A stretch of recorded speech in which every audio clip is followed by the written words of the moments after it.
Before I started this YouTube channel, it's time for the Sex Talk for Parents. I used to be a sex ed teacher for a number of years. And I used to teach in the United States and mainly to middle and high school age kids. There were some times where I got to teach the intermediate age, but where I was teaching, the requirement for sex ed was to be taught at the middle and high school level, so that's where I taught the most. Just this past week, I was sharing a story about when I was a sex ed teacher with a parent friend, and they were like, you know, that's actually quite funny. Why don't you make a YouTube video sharing some of your anecdotes from when you were a sex ed teacher? So that's what I'm gonna do. I'm Kathleen, and I make YouTube videos for parents on how to talk about sex and answer sex questions that their child may have. I was teaching in a high school classroom, and I had just finished completing a condom demonstration. And so I had the condom in my hand, and I was saying, now, when you're finished using a condom, where should you throw it? And a couple of the students in the class said, in the trash can. I said, great, that is exactly right. You throw it in the trash can. Never flush it down the toilet. If you flush it down the toilet, it can possibly clog the toilet and you might have some plumbing issues. As I'm saying this, I start to notice a student in the front row just looking a little pale, like they just saw a ghost. And he starts to just kind of put his hand on his head and look down at his desk like this. I don't want to bring any attention to him, so I just continue on with the lesson. And I never got to talk to him, but to this day, I wonder how many condoms had he flushed down the toilet? One of the tools that I had used as a sex ed teacher in the classroom was the anonymous question box. Basically, at the beginning of the class, I'd pass out bits of paper. Everybody would either write a question or write, I don't have a question, and then I would collect all of the bits of paper into a box. And at the end of the class, I would go through it and read the questions and answer them. So one of the questions that I received was, how do you know you're really ready to have sex? I talk about the emotional, legal, and physical aspects one must consider and the need to mitigate some of those potential negative consequences of sex. I encourage the students to talk with their parents and find out their family values, cultural and religious beliefs, because that can influence when one is ready to have sex. You know, it's the basic standard answer as a sex ed teacher that I would give when asked that question. So the next day I see the same class and I do the anonymous question box again. And at the end of class, I'm going through the new set of anonymous questions and I receive a question that says, how do you know when you're ready to have sex? Like, how wet does it need to be? Well, this was clearly before WAP had ever hit the airwaves, and talking about the amount of vaginal discharge that one produces wasn't so mainstream. I remember this because I had clearly misinterpreted what the question was, and I'm so glad that the student felt comfortable to ask again.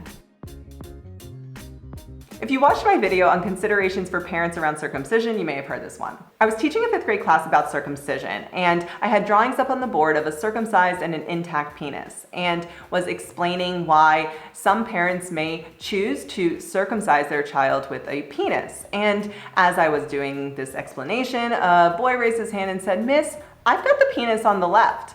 And before I could respond, another boy goes, "Oh, I've got that one too." And it just kicked off this little firestorm of oversharing amongst the kids. And they're like saying, "Oh, I've got that one," or "I've got that one." And they're high-fiving each other and just bonding over circumcised and intact penises. It was quite adorable. Besides teaching in the classroom, I also did some after-school programs and clubs and some non-school-based activities, one of them being Juvenile Drug Court. They asked me to come in and do a lesson on STIs and STDs with some of their young offenders. And in this lesson, I would also talk about condoms and do a condom demonstration. And because this was a non-school-based activity, I was allowed to bring in condoms to give away for free. So the lesson ends and I'm packing up my stuff and I overhear one of the teens telling the other teen, "Dude, go and take more of those condoms. We can totally sell them for $1 a pop." And I just smile. I don't turn around. I let them take as many condoms as they want. But you gotta love the Juvenile Drug Court offenders' entrepreneurial spirit, right? I would also teach a basic human sexuality course to undergrads at the local university. And one of my favorite lessons to teach was a sex and music lesson that we would do towards the end of the semester.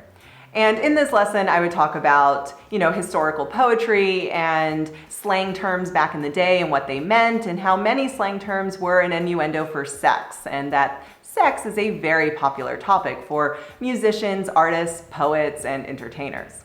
In the class, I would play different songs, and we would then have discussions about the slang and innuendo in that song. And one of the songs that I would play was Afternoon Delight by the Starland Vocal Band. And as that song was playing one time, I noticed a young freshman in the front row who just started having this look of like, what the actual flipping fudge is happening? And as the song ended, I said to the class, but mainly I was trying to ask her, what do you think this song is talking about?